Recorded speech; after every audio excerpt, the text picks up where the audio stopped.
Guys.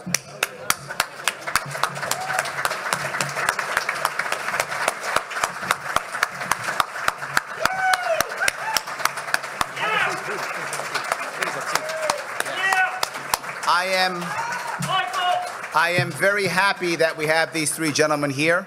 As you can see, I have next to me Mr. Robert Kennedy Jr. Kennedy24 is the website, Kennedy24 if you want to, please have a seat. Next to him is Dr. Michael Rectenwald. Yeah! WreckTheRegime.com also. And lastly, Michael ter Maat at MikeTerMaat.com. Yes, please. Have a seat, gentlemen, please, have a seat. Why are we here this evening? We are here this evening to talk about one of the most important things that's happening right now in America. And if you look at the two political parties, the legacy parties right now, you will see something. Democrats are supposed to be about civil liberties. They're not.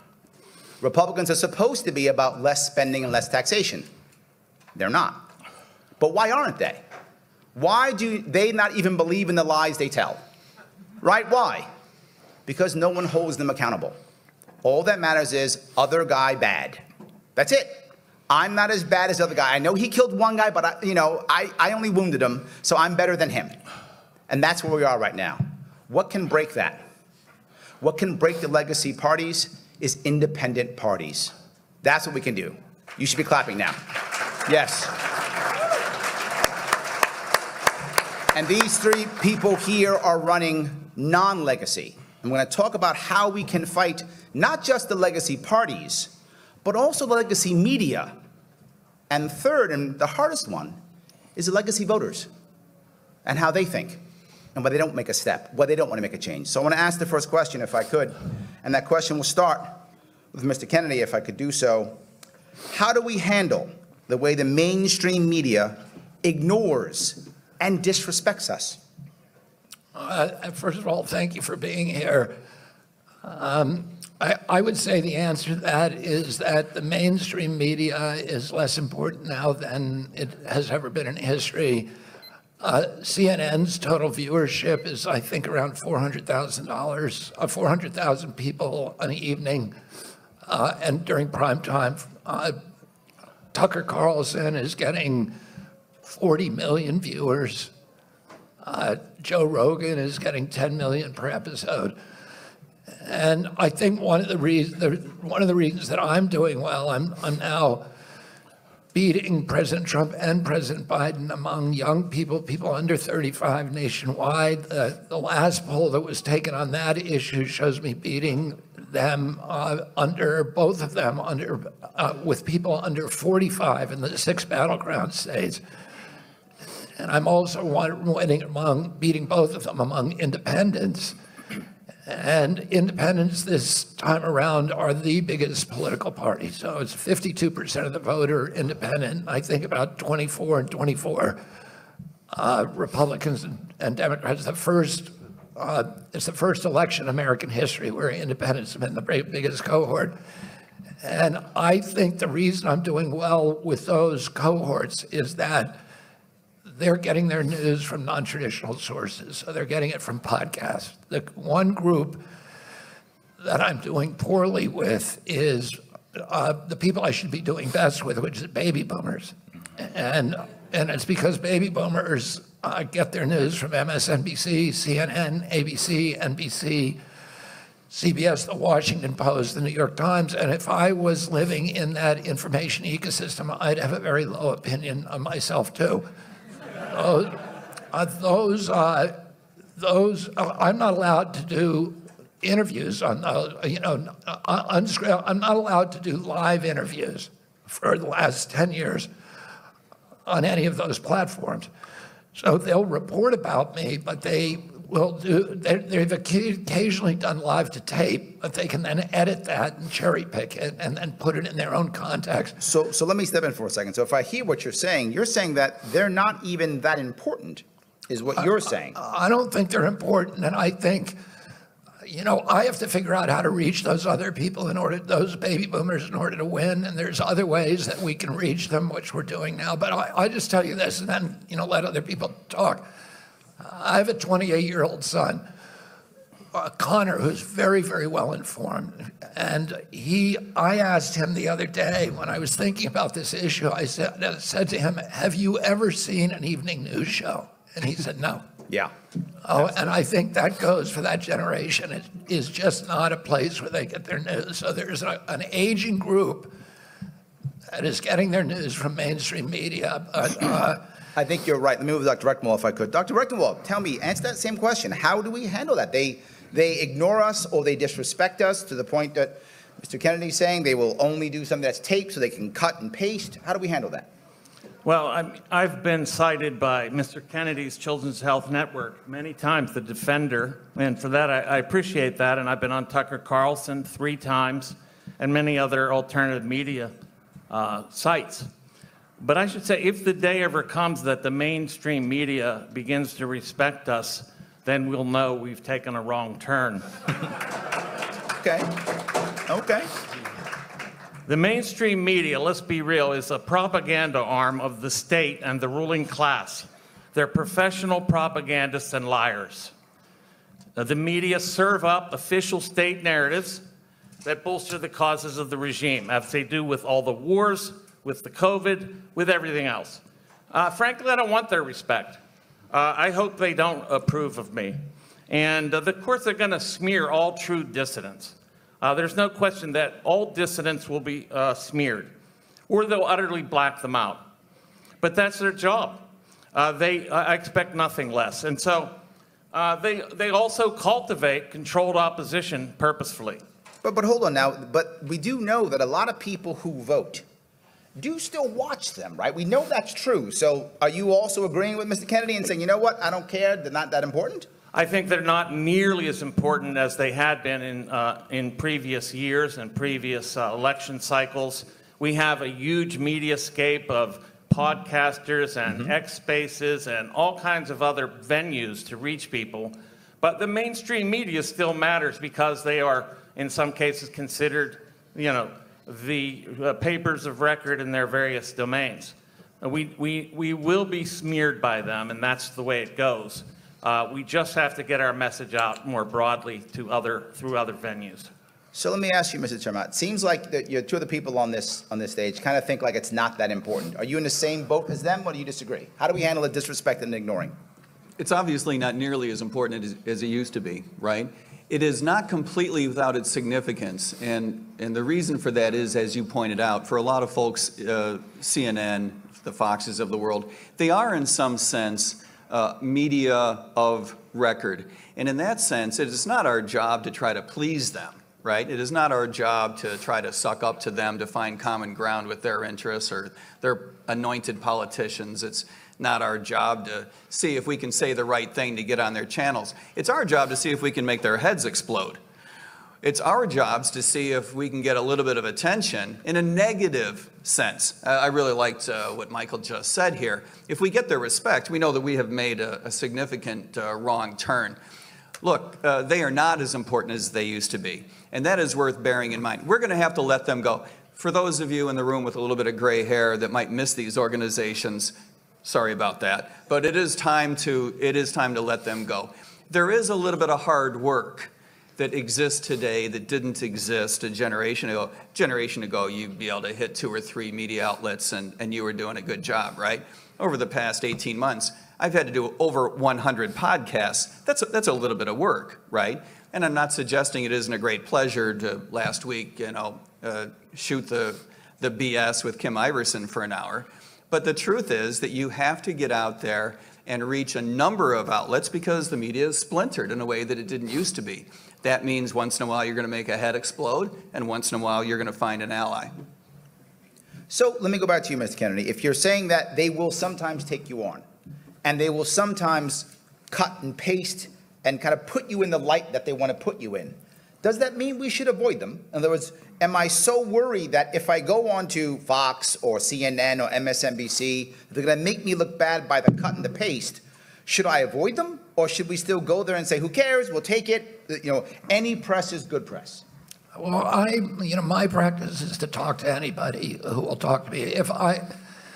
There's some times where I'll say, I'm only going to talk if you put me on live. But normally, I'm going to talk to anybody, and I've always done that for many, many years. I was the only environmentalist who would go on Fox. I had this weird relationship with Roger Ailes, who was the founder of Fox. But when I was 19 years old, I spent 3 months in a tent with Roger in East Africa. And I had this weird relationship afterwards forever because we were like diametrically opposed on every issue. But I had a great affection for him. And he felt the same way about me, and he was a very, very loyal friend. So he would get all the Fox News hosts to let me on, even when they didn't want to. So I was on Hannity all the time. I was on Neil Cavuto. I was on Bill O'Reilly. And a lot of environmentalists would say to me, why are you going on? It's just legitimizing them. And I said, because I want to talk to their audience. I don't care, who they are. I want to talk to everybody, and I think that's the best approach. I think we live in a democracy.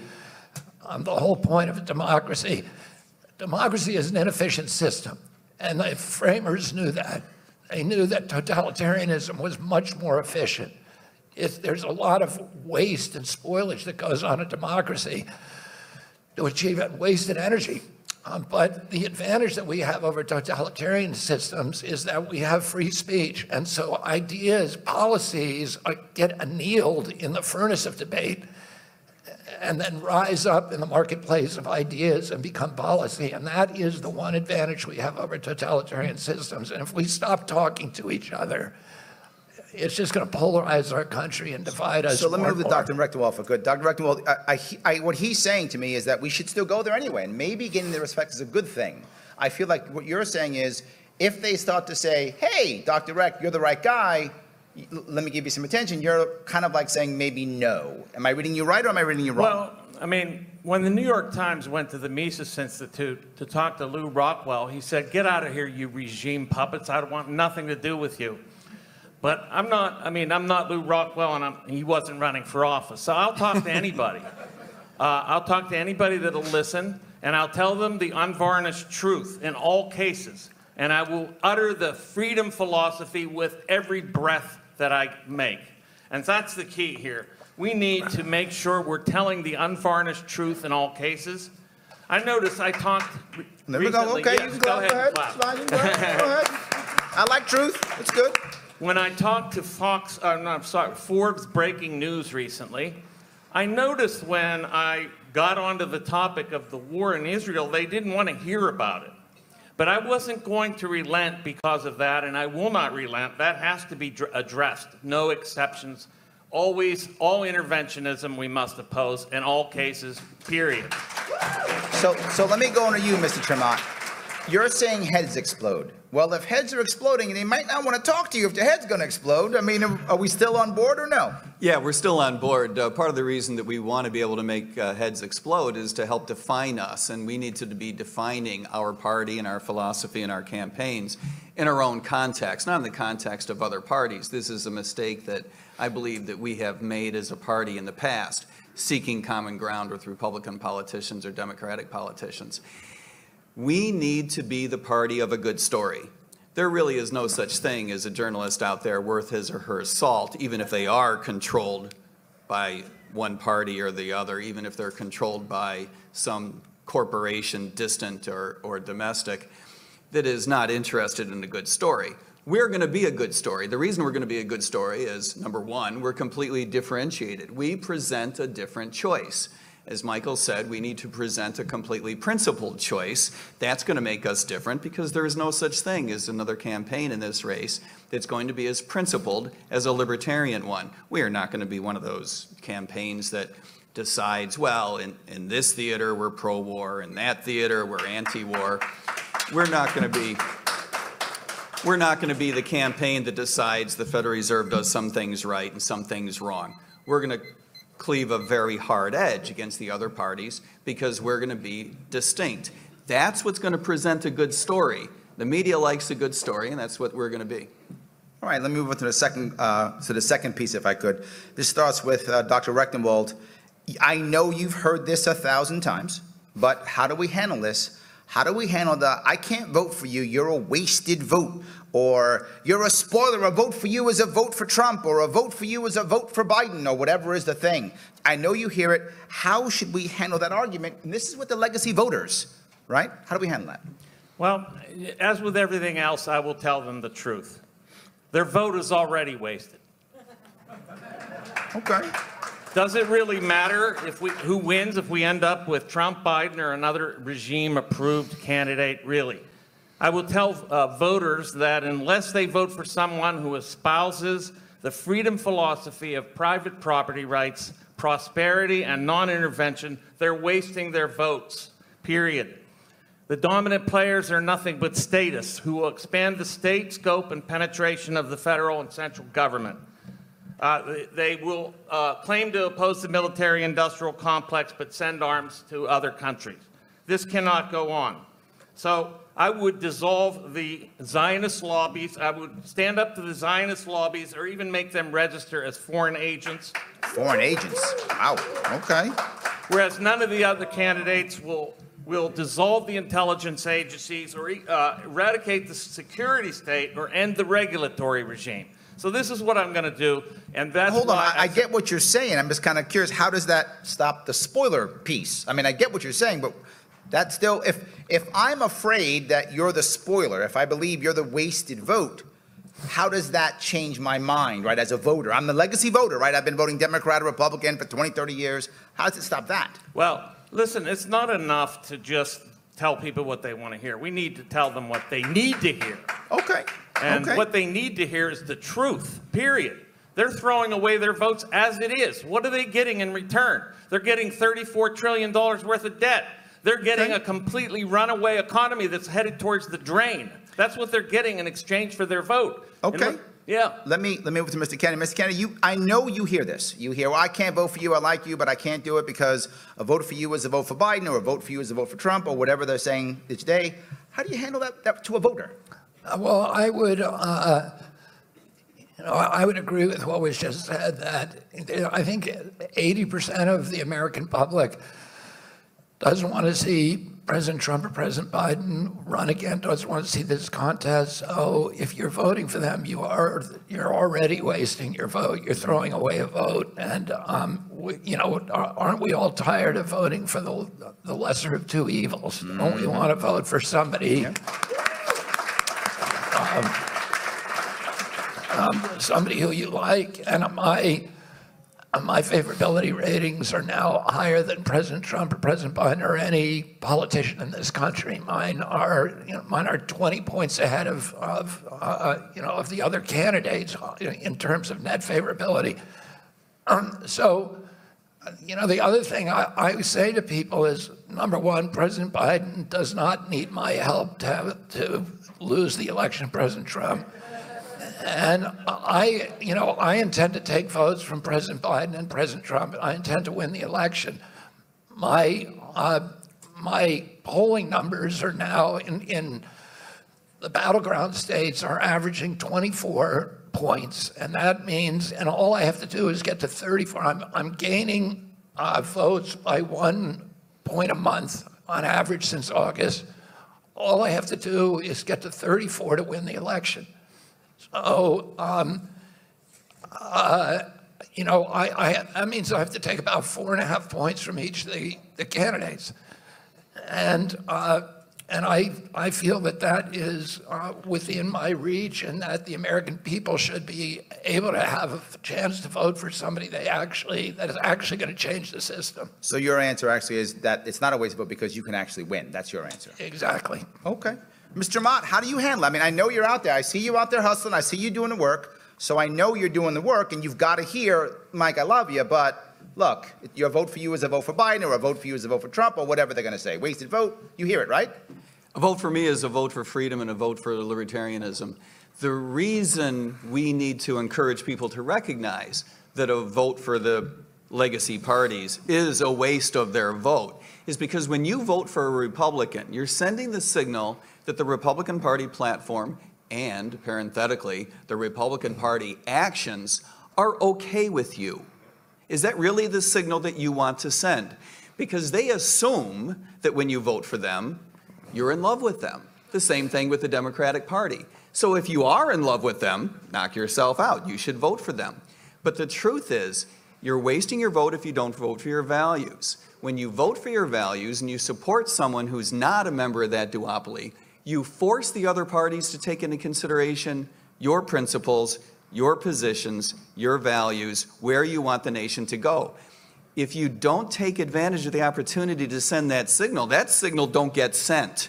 That's what's so important about it. One of the things that I really enjoy about Mr. Kennedy being in the race is that now we're going to 3 choices, we're going to be up to 4 choices. That gives people more choice in order to better align their own values and principles with the choices of the politicians that they support. The reason this is so important is because we don't want to be stuck in this position where, well, I need to either vote for a duopolist so that I can vote for a winner, or I need to vote for someone as a protest vote. Yes. No, we don't want either one of those. We want you to vote for someone that you really are in love with, whose values do align with yours, so that you can push the American political system in the right direction. Well, let me bring that up, though. Don't we also want, the protest vote? Don't we also want the person who, and this personal experience, I remember back in 2000, I voted for Nader. And I couldn't tell you one of Nader's policies. I couldn't have told you any of them in 2020. I had no idea what his policy. I knew he wasn't them, so I was like, that's my guy. In fact, I thought that Nader replaced Perot. I thought they were the same party. That is how ignorant I was to politics. I just voted for him. Don't we want that too, though? Well, we want a protest vote, but we want it in the following way. We recognize that our philosophy, our principles, our solutions, right, are completely counter to the way that our government has been run for the past 3 generations. That's the type of protest that we want, not a blind protest. It's okay if people vote for us blindly as a protest. That's okay, right? But that's not really what we're talking about. Yeah. What we're talking about is recognizing that our platform is a protest because it's in such stark contrast to the status quo. Dr. Rectenwald, do you want the protest vote or no? I mean, you're about principle, I know, but if someone's like, I don't know what REC stands for, I have no idea, but he's not one of them, I'm going to vote for him. Is that okay, or is that not good enough? I'm not going to turn it down. I would take whatever votes we can get, but let's talk about what we really need to be doing here. It's not just, waiting till election day to get votes. We need to create more libertarians at large so that when it comes time for the election, we're not waiting for these protest votes at the last minute. We need to be operating far down upstream from that. We need to be operating and creating the culture that develops libertarians out of ordinary people, because there is a real thirst and a hunger for the libertarian message, and that's what we need to get across. So let me go to Mr. Kennedy here. You know that there are a lot of people who are happy you're running because they know your name, you're not the other two, you're not the legacy party, and they're jumping on board, and they may or may not know your policies. Are you okay with people just going, hey, love the name, yes? Or do you need to get people to understand what you're standing for? I mean, the odd thing about what the polling shows is that my strongest support is with young people. And those are people who are not that familiar with my family. The people who are most familiar with Camelot, who lived through that era, and who ought to support me because they also all strongly support me. Whose phone is that? Sorry. Please turn off all your phones. Yeah.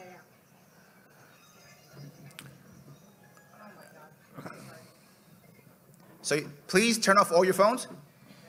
Thank you. Go ahead, please. I better make sure mine is on. There we go. Yes, please, go ahead.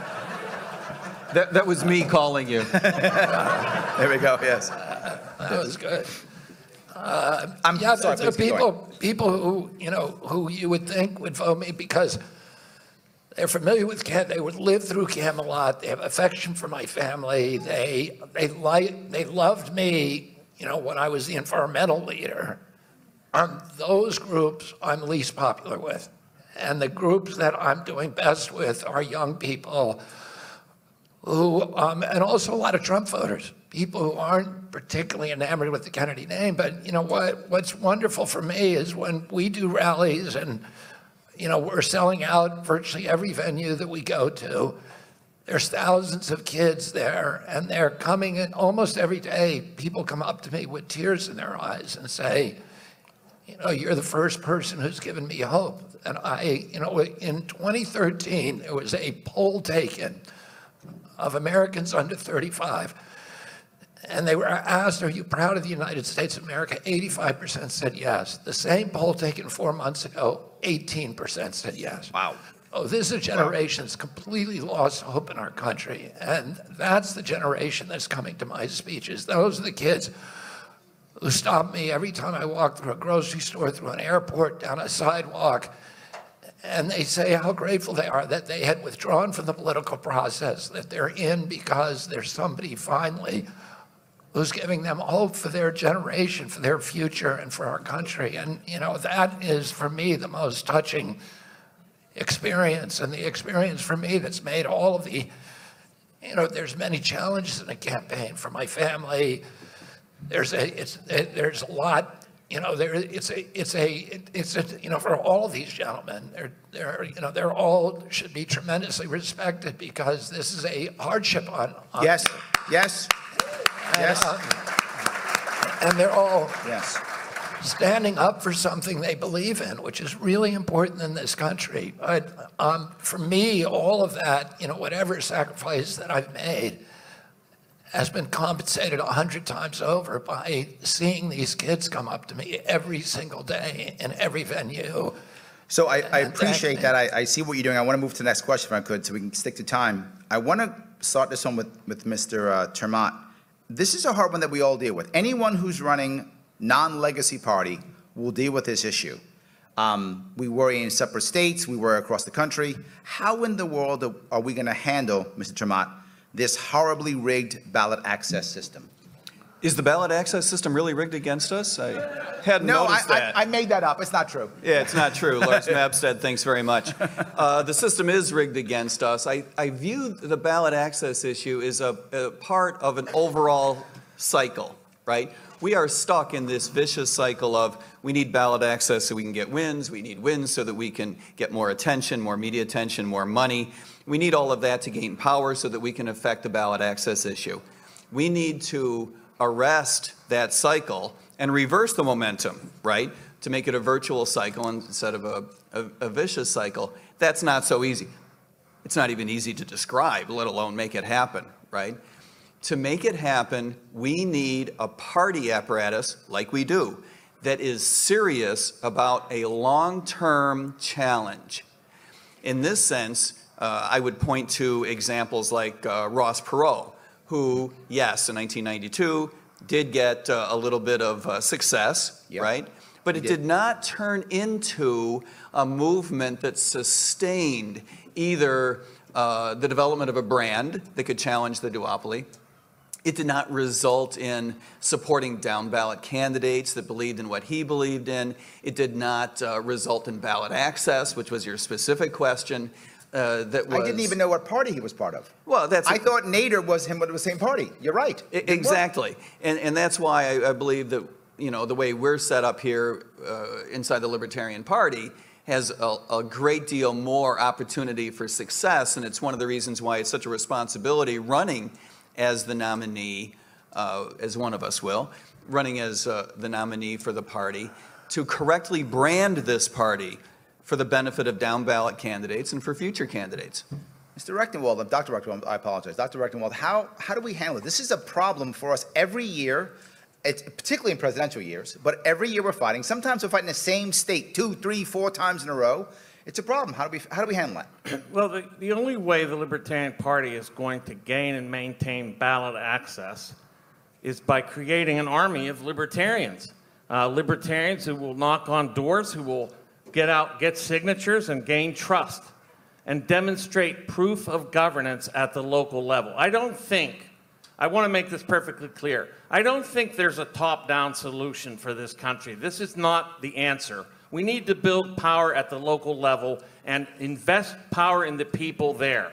It is not about a white knight riding into D.C. and fixing all our problems. That's not going to solve the problem for our country. Mr. Kennedy, you have a tougher spot and not tough spot, both. You don't have the same infrastructure that the Libertarian Party has, or even the Green Party has, but you have a huge chunk of volunteers. It's got a different issue for you. How do you handle this ballot access piece? I mean, I'm not worried about ballot access. We're going to have ballot access in every state. We're way ahead of our projections. We're getting 3 times the number of signatures we need almost everywhere we go. And we projected that New Hampshire would take us a week to get 3,000 signatures. We got 5,000 in a single day. In Utah, the state of Utah, or the party in Utah, put unconstitutional restrictions on the length of time that we were allowed to get ballot access, and we challenged that and won in court. But we still got all the signatures we needed in 1 week, and in the middle of a snowstorm. So our signature gatherers had to go out, ask people to take off their gloves, get them to sign legibly, and we're getting a minimum of 60% cushion in every state. We got Hawaii today, and again, we get many, many more, double or triple the number of signatures that we need. So I'm not worried about getting ballot access. We're going to get it. And we have almost 100,000 volunteers right now on the street, and we're not going to have any problem getting ballot access. Well, there we go. There we go. So let me go back to you, Mr. Kennedy, for a question that I think is a challenging one that we all deal with, but you've dealt with a lot of it yourself, but Libertarians all the time. I remember when I was running for governor in 2018, when I started to do well, all of a sudden, the 2 legacy parties started lying about me. Literally telling me I was a plant from the other side, I was anti-this, anti-that. They said me, Libertarian Larry Sharpe, I was anti-gun. That was actually a thing they actually said. So lots of lies. Lies come out all the time. It's happened to you also, Ms. Kennedy. How do you handle the lies that come from either media or consultants or operatives? How do you get around that? Do you mean personally, how do I handle it in terms of how do I internalize it, or how do we handle it in a strategic Ooh, I sense? like both of those. Let's do, ooh, you just gave me, I like them both. Let's do, I was thinking extra, but do internal. That's a great one. How do you handle it when you know someone, and I'll go one step further, it's happened to me personally. People who I thought were my friends, people who I thought supported me, literally lying about me because they're so scared I might make impact. Starting and getting behind people who are absolutely lying about. How do you handle that personally? Yes. We love you, Larry. We still love you. Yeah, but now you do. No, I'm kidding. Yes. Yeah, Yes. I mean, I've had, since I started talking about vaccines in 2005, I've had pretty much a steady campaign of defamation against me. And you know, people don't want to debate you, and so they defame you. And that's a way of silencing, you know, character assassination is a form of censorship, a strategic form of censorship. And but I feel like as long as I'm doing the right thing, that what other people say about me is not my business. I have to be strategic. But let me push back a bit if I could. It has to bother you. You're still human. When someone who you thought was either your friend or your ally or in some way close to you is either not defending you from the lie or jumping on board.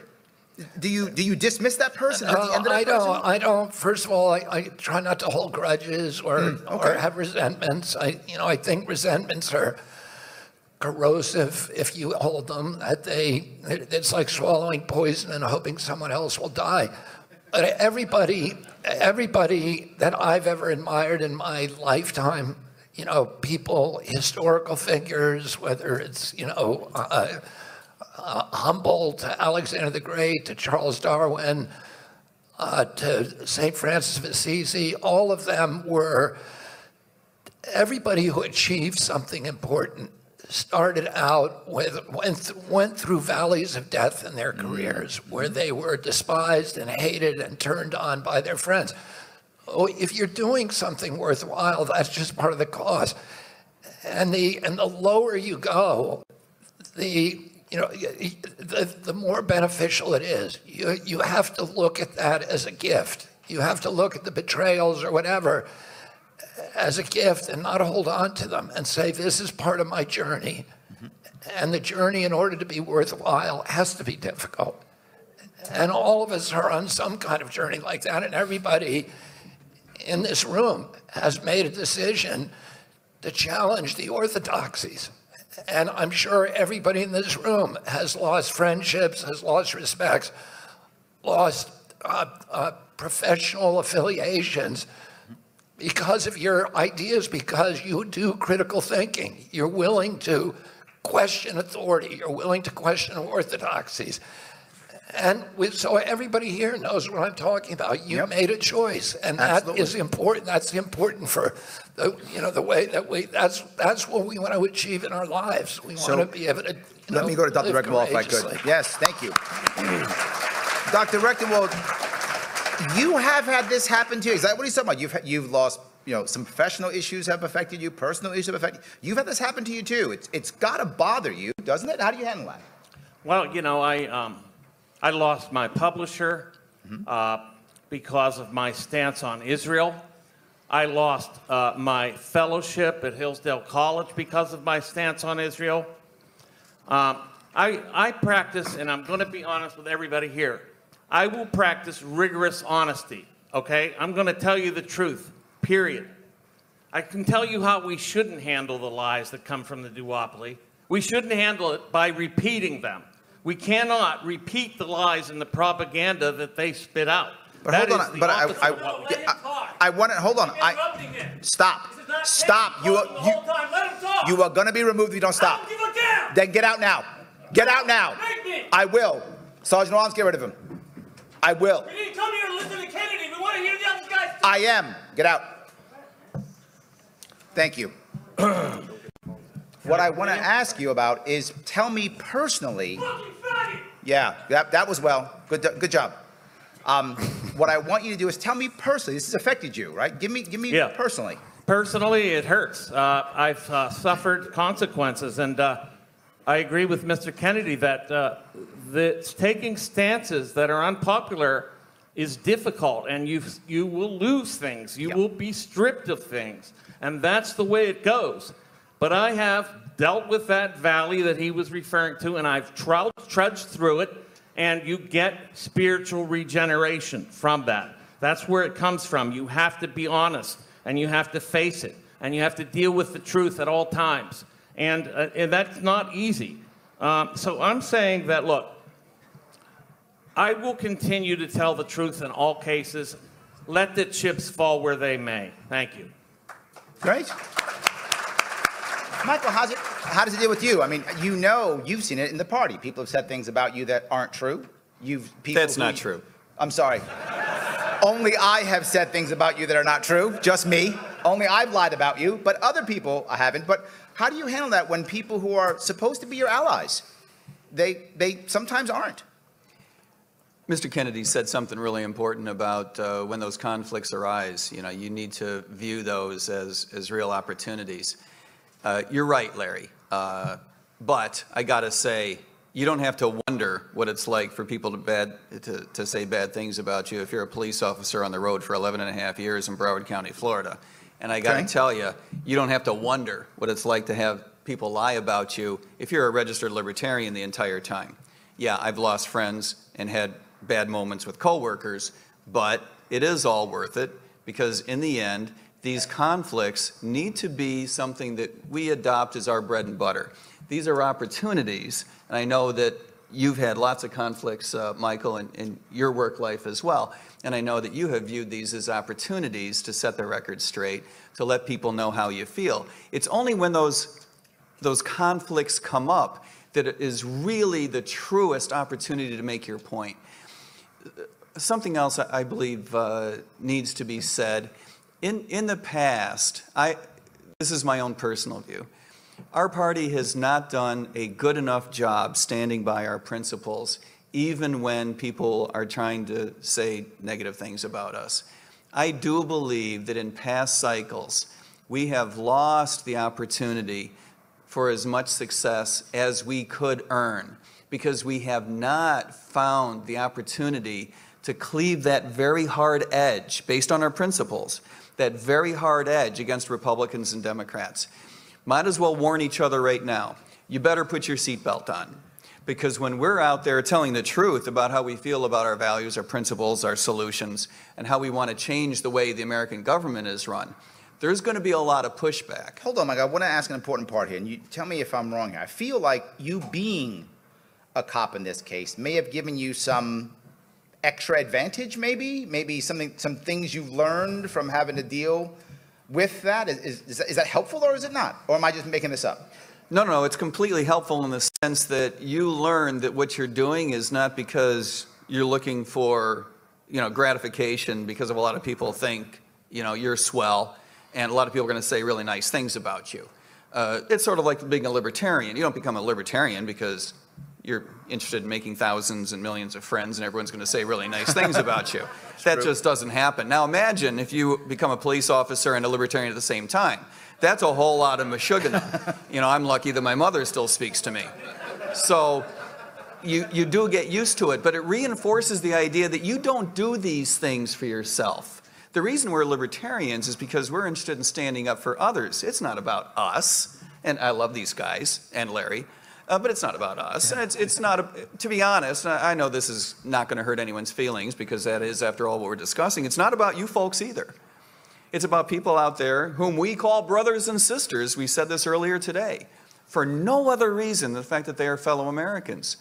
People who are among those least able to stand up to the world's most oppressive criminal justice system, least able to afford the resources that are taken from them by the American government, least able to make ends meet when institutions like the Federal Reserve undermine their ability. I want to move on back to what Dr. Rectenwald was talking about, if I could. Now, Dr. Rectenwald, tell me now, you gave me the personal. Now, what do you mean, how does the party then, how do we handle it, right? Not you specifically, your personal, but how do we handle this as this happening? How do we handle lies, right? How does the campaign, how does the party handle lies, not you personally? No, the party handles lies by telling the truth. I mean, look, it isn't, this isn't just about representation here and like how we come off and being strategic and coming off and having a nice image.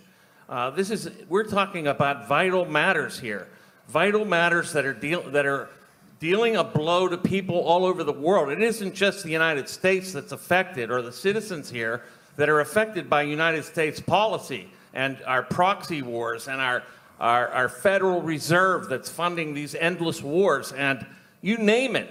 This isn't just about our image. We need to be fearless truth tellers that absolutely cut through everything and get to the bottom of the matter.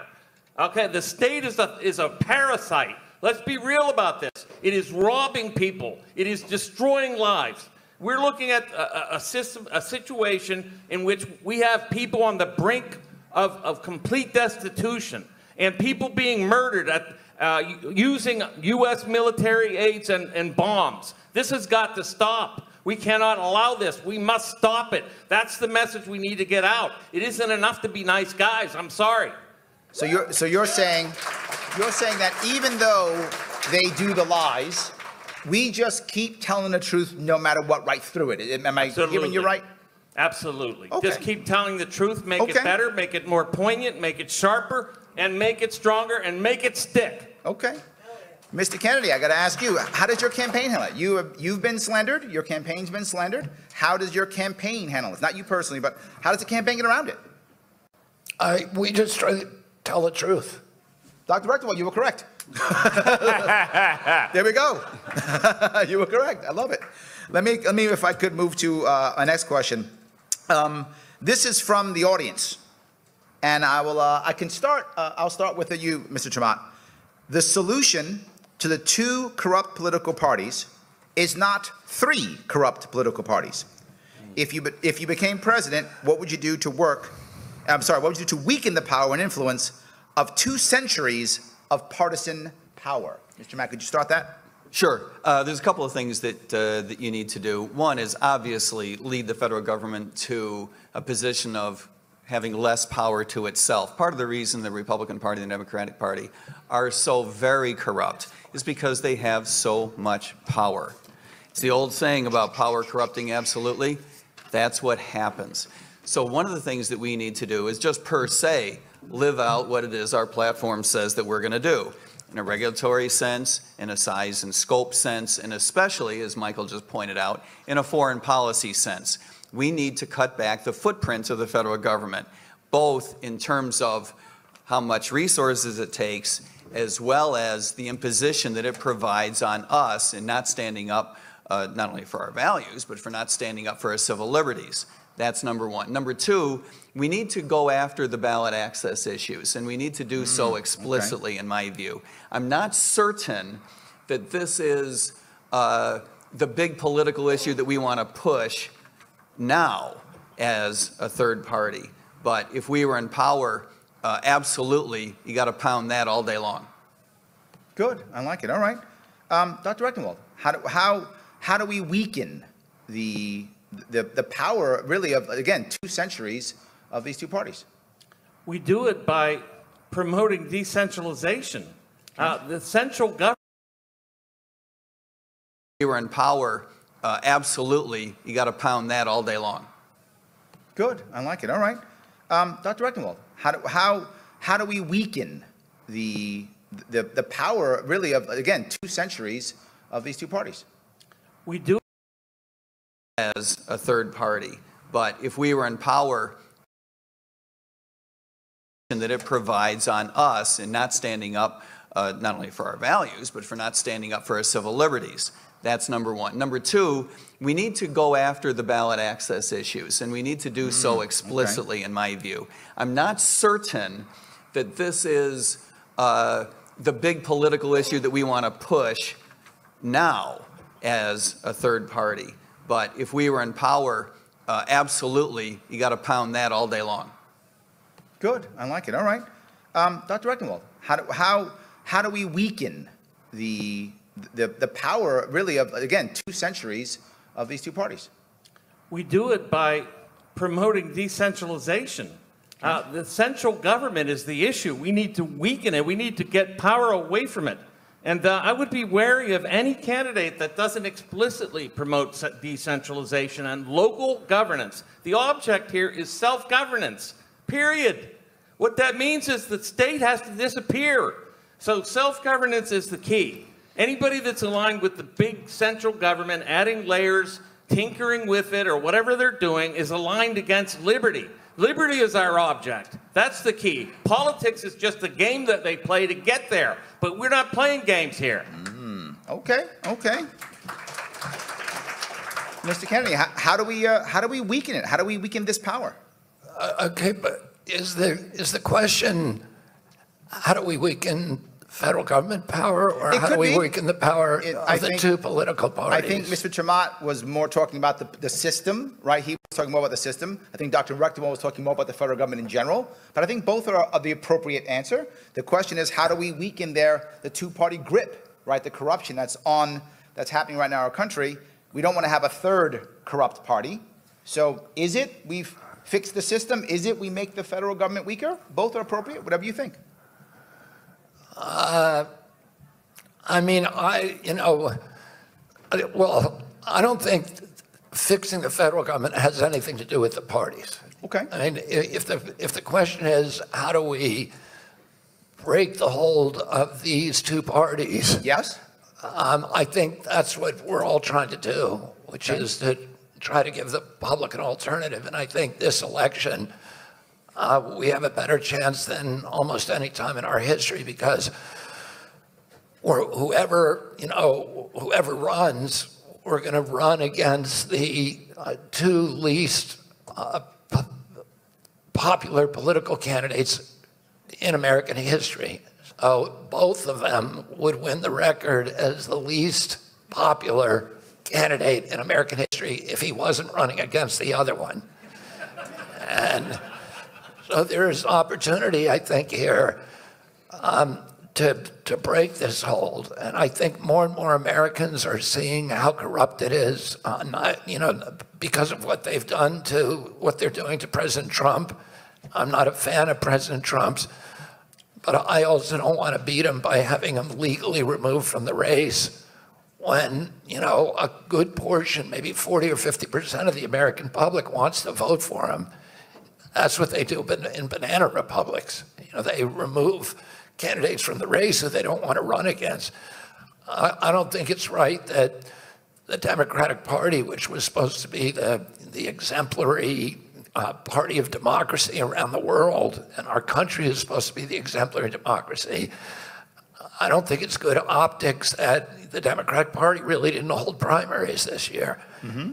It canceled, you know, it canceled several of the primaries, including essentially canceled New Hampshire and Florida and other states as well. So I get where you're coming with. Well, yeah, and then, you know, the other part of your question is, how does a political party, if you challenge that, then do you then become part of that corrupt system? And I do think that that is a conundrum, because that, you know, George Washington, in his farewell address, had this very, very beautiful condemnation of partisan politics. And he said, if people gravitate toward political parties, they will become corrupt. They will subsume the patriotic impulse and replace it with a partisan impulse and an impulse of self-interest, and that's a danger to our country. And I think this election really has been a template for what Washington predicted would happen. And I do think, you know, it's a conundrum in our system if it's not a parliamentary system, mm-hmm. which does not really have this problem like we do. I want to move to Dr. Rectenwald. Dr. Rectenwald, you had something you want to say. Please, go ahead. I just have to make a point of significant difference with what Mr. Kennedy said in his answer, and that he said he doesn't think that the problem of the parties has anything to do with the federal government. I mean, the thing is, the state is a parasite on the people, and these parties are a parasite on the state. That's how they survive. That's how they live. They're actually deriving their power from the state. We must that's the problem right there. So they're riding the state and riding the people into the ground. That's what they're about. The state is their vehicle for being parasitic upon us. So you're saying we have to affect the federal government, and that we have to get rid of the party system, basically. The thing about the federal government is we need to wean it to zero eventually. We need to make it anemic. The point is not to build it up or to take over it, like to ride it like the other parties ride it. So what we need to do is undo it. We can't ride the state. We need to actually just, you know, eventually abolish it. But in the meantime, our goal is obviously abolition. But in the process, we must, you know, shrink it and find a way to make it anemic. We don't want to feed it. So these parties feed off of state power. We can't do that. Okay, Mr. Maat, go ahead. Yeah, thanks very much. It is true that the power of the state is what's driving the corruption inside the Republican and the Democratic parties, but it's not merely a conundrum to say, you know, how are we going to keep this from turning into a third party that's just as corrupt as the others. The idea of a duopolistic system is inherently corrupt. We know that authoritarianism grows in a democracy when a politician stands up and leverages your fear to say, what you really have to fear is not the loss of your civil liberties, but that other idiot coming to power. That's how it works. Yes. It's how it works all over the world. Yes. It's how it works here. And that can only work in a two-party system. So the idea is that we have to not merely break these parties because their politicians are unpopular. I appreciate the fact that they are. That is absolutely true, but that's not enough. The fact is that they remain corrupt because it is a two-party system. We need to unrig the system and get ballot access for other parties so that in the long run, we have a multi-party system. I like it. All right, thank you. So go, please, go, yes. Let me add something here. And this may not be popular even amongst you, but the party is merely a vehicle. It is not the end here. It is merely a means. The end is something else. What is it? It's liberty. Okay, so the real object is self-governance, not riding the state and making it run roughshod over the public. The point is self-governance. and liberty is the object. So let me bring that up then. Do you want to say something, Ms. Kennedy? Well, on reflection, I like what you said about, I think that that it is, the worst corruption probably comes from just having two parties. And that if the Libertarians actually won an election, that it would probably make the other two parties less corrupt. Mm-hmm. Because you then would have real competition, and they wouldn't be able to have two monopolies running it. So that makes sense to me. Thank you. Let me move, since you said it perfectly, to this next question, and I'll start with Dr. Rectenwald, if I could. What message do you take concerning the election of Javier Milei, president of Argentina? President of Argentina. What message do you... Yes. It's amazing that you would ask that question, because this was just on my mind at this minute. I knew that. I know you, brother, of course. What does the Javier Milei moment mean? Yes. What it means is, and Javier Milei ran as an anarcho-capitalist, okay? He ran as an anarchist. That's the message. And now he took as his metaphor a chainsaw. Mine's a wrecking ball. That's what I mean to take to the state, a wrecking ball. That's what we need to do. It isn't enough to just tinker with the federal government. The federal government needs to be smashed. So all of these things, he said, afuera, afuera, afuera, and it's working. This is working in Argentina, and it will work here. We can do this. Let's take it apart. There we go. Mr. ter Maat, please. People are ready for this message. They're ready for this message in the United States. I think a lot of you know that I got my feelings hurt earlier this year when, despite having lots and lots of videos out there that are getting a few thousand views at a pop, just by emulating this guy Milei, we got 1.5 million views in the first 2 weeks. I'm like, I'm putting out original stuff all the time. How come I'm not getting 1.5 million views for my original stuff, right? Just making fun of, and not making fun of, but emulating Milei. He is, after all, an Austrian economist delivering a cool, clear, crisp message. The message, I believe, the lesson to be learned is that he was not running against other politicians. He was running against the way things have been done in Argentina. Remember that Argentina was the 5th most prosperous nation in the world 100 years ago on a per capita basis. That is a nation that has declined hard. People are sick of it. And I believe that increasingly Americans are recognizing that we are also going in a bad direction. And we all hope that before we descend as far as Argentina has, that we eventually recognize that we need to go in a profoundly different direction. He did not water down his message. He ran based on principle, not based on, oh, that other guy is, really unpopular, so this is my big chance. No, that's not what it was all about. It was about actually changing the way government works in Argentina, and that's the attitude that we need to adopt here. There we go. All right. Mr. Kennedy, what message do you take? I would agree with what's been said.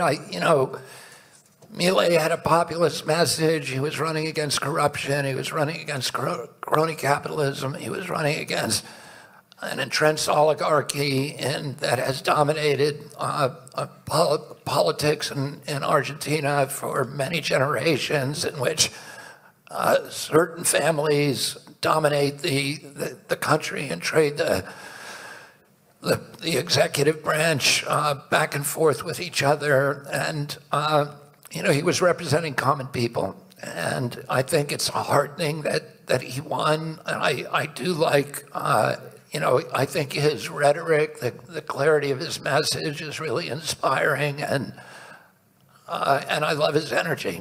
I think it's heartening for our country that kind of optimistic, idealistic populism can actually prevail in a very entrenched system.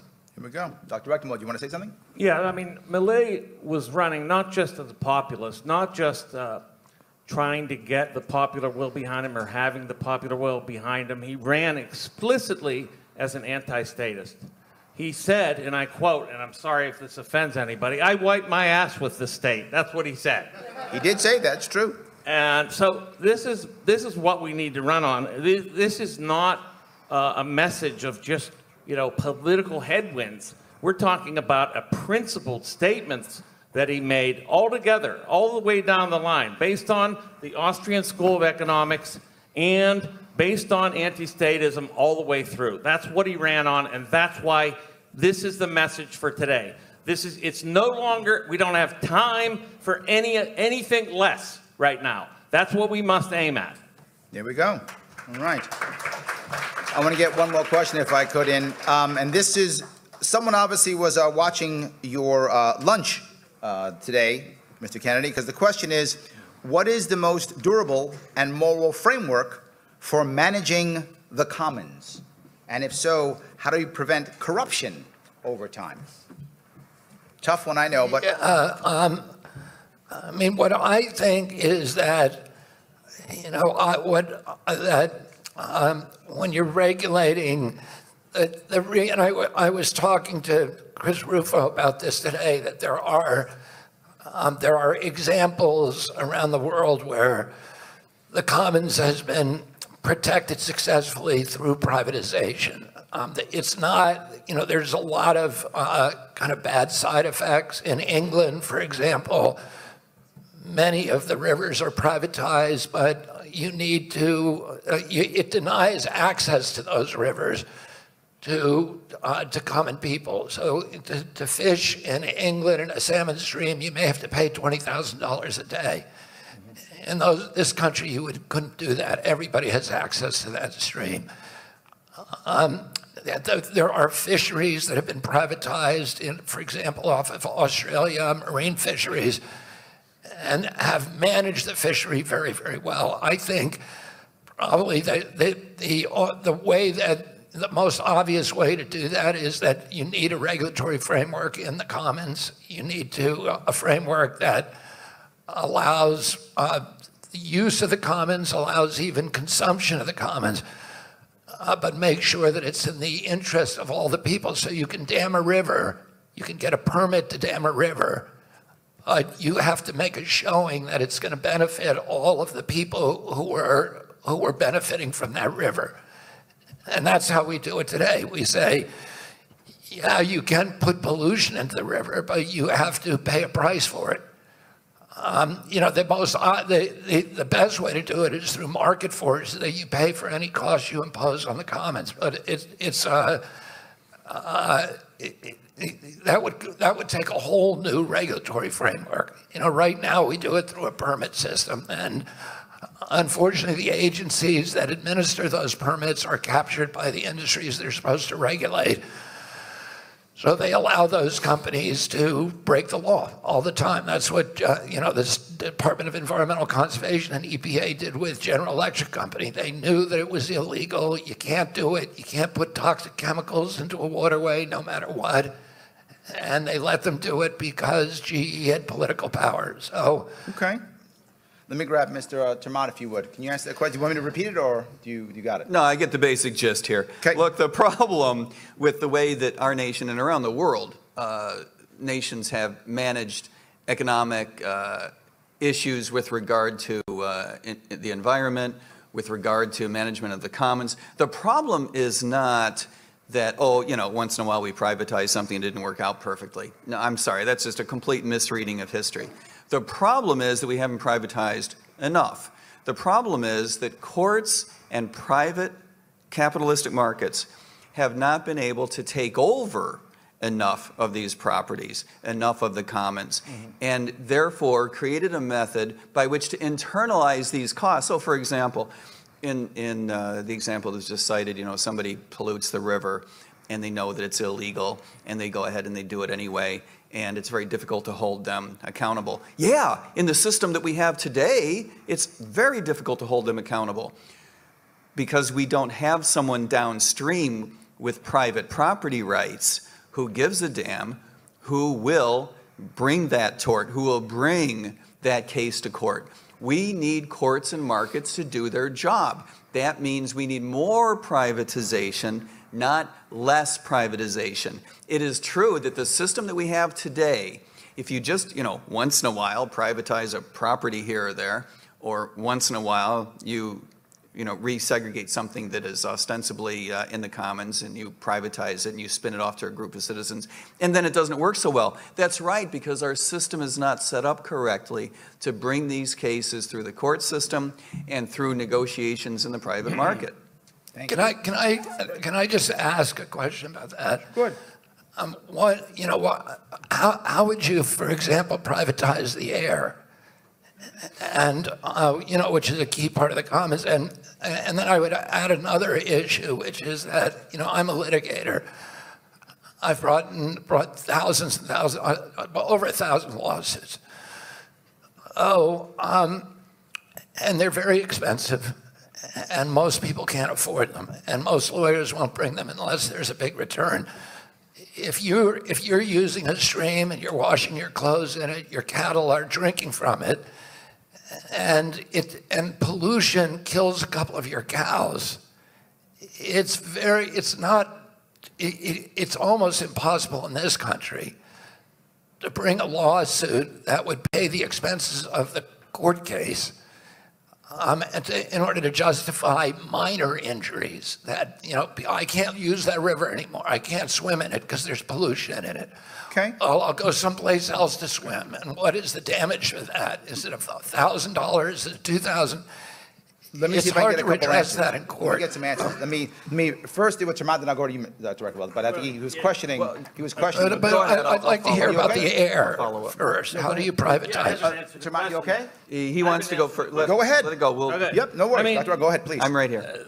With all due respect, this notion of the commons is a quaint but antiquated term. It comes out of the 18th century and the enclosure laws and in Great Britain. And it's not really that doesn't really pertain to the situation we have. What we have is state property or state-controlled property, so-called. That is not commons per se. Now, the best custodian of property is the property owner, the rightful property owner. The state, and there is no commons, it's state property. The state fails miserably at protecting property, including on environmental issues. If you want to know the worst environmental polluter in history, it was the Soviet Union, where there was no private property. That's where you had the worst environmental record of all time, including the Chernobyl accident. So, look, we don't need to have more protections of this. We need privatization. Who will best take care of property? People will own it. Who is the best custodian of your home? You. And so privatization. But who would own the Hudson River? Would you give it to all the boats that use it, all the commercial boats, the recreational boats, the fishermen, the swimmers? Would each one? Who would own it? You could have joint stock companies that would own that, and that would, of course, they would take money for the use of it. And this would not be some sort of wealth draining situation, because if we had privatization, we're going to have so much more wealth than we have right now. So then you would have a board of directors of that company that controls who can use the Hudson and who can't for every purpose? I mean, you're going to have you need to have privatization and such that you would have a joint stock company that would give out use leases for that property, yes. So you would have a board of directors that could tell you, we're not going to let you sail on the river. They wouldn't do that, because that's how they would make money, through these leases. It's not like they're going to sit there and protect it and not let anybody use it. That's not how it works. So once you have this kind of... Presumably, they could block some people from access to the river. So you'd have to pay this company in order to catch a fish. We're talking nominal fees, most likely. The thing is, right now, you don't have to pay anybody to fish in the Hudson. With all due respect, the regulatory capture that you refer to all the time, the problem is not these corporations, this boogeyman that comes in and destroys the public property and so forth. it is the receptacle for those people. That's the regulatory agencies themselves. That's where the capture comes from. If you get rid of them, you get rid of the capture. So it isn't like the state has done a great job in regulating property. In fact, it's done a miserable job. So why should we trust it to do it any further?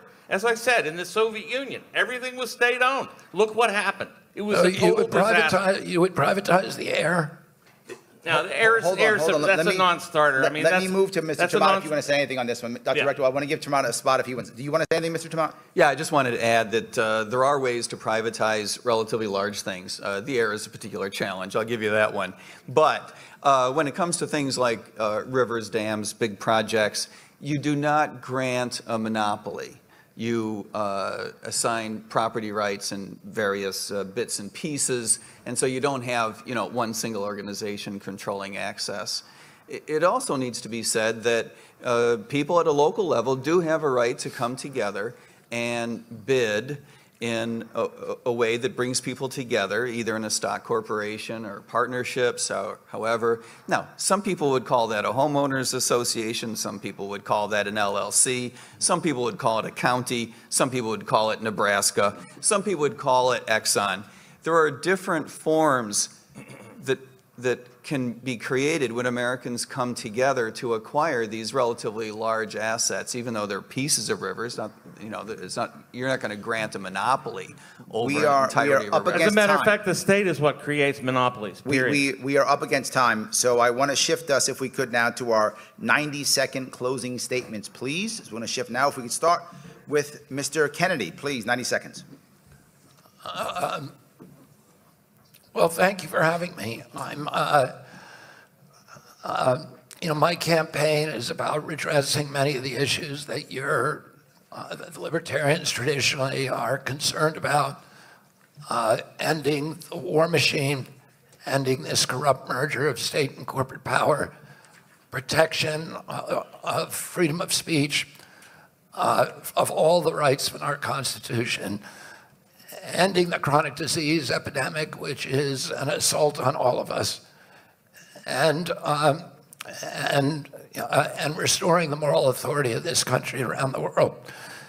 And I'm very, very happy to be here and honored to be on the stage with these two distinguished gentlemen. Thank you all very much. Thank you. Thank you.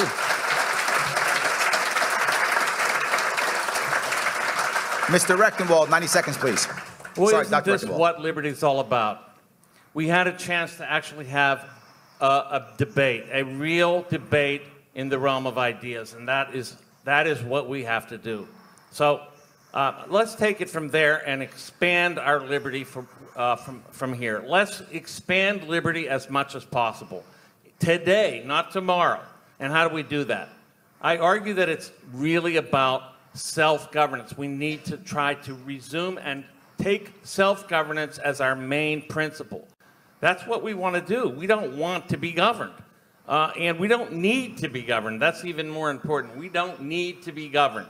We are not the waifs of the state. We do not need to be their little children that they would like to make us out to be. This infantilizing sense of the citizen, where the state lords over them in every respect. So it is time to begin, at least begin, this process of vesting power in ourselves, locally and throughout, across networks, in localities, and across localities through networks. And that will be undertaken by virtue of several things. 10 Local seconds. government, but also, I should say, using parallel currencies and wresting power and eroding the power of the Fed's monopoly over And the money. Fed, buddy. Thank you. Thank you. And last but not least, Mr. ter Maat, 90 seconds. Thanks very much. Thanks, Larry. Thanks to Mr. Kennedy. Thank you, Michael. This was a lot of fun. We've had a number of different questions, I think with all the same answer. We were talking about what happens when people lie about you, what happens when they disregard you, how do you break the corrupt cycle, how do you gain ballot access, how do you change the way the politics works in the United States? And I think the answer, I think we all recognize that a lot of our answers were not only the same among the three of us, but they seem to start to feel like the same from one question to the next. The answer is that we need to run a campaign that's completely based on our principles as libertarians. That is naturally going to lead to a number of conflicts. There are a lot of people out there that don't want to hear it. And when we start to gain traction and success, oh boy, put your seatbelts on. They are really not going to hear it. When you run a platform based on principle, you have given up your opportunity to say, well, you know, I support an anti-war message, except in this conflict. I support a deregulation effort, except I need to knuckle under corporations in this particular realm. I don't like it when science and the government are all mixed up together, except in this one circumstance. When you give that up, you're naturally going to get a lot of pushback, and that's our opportunity.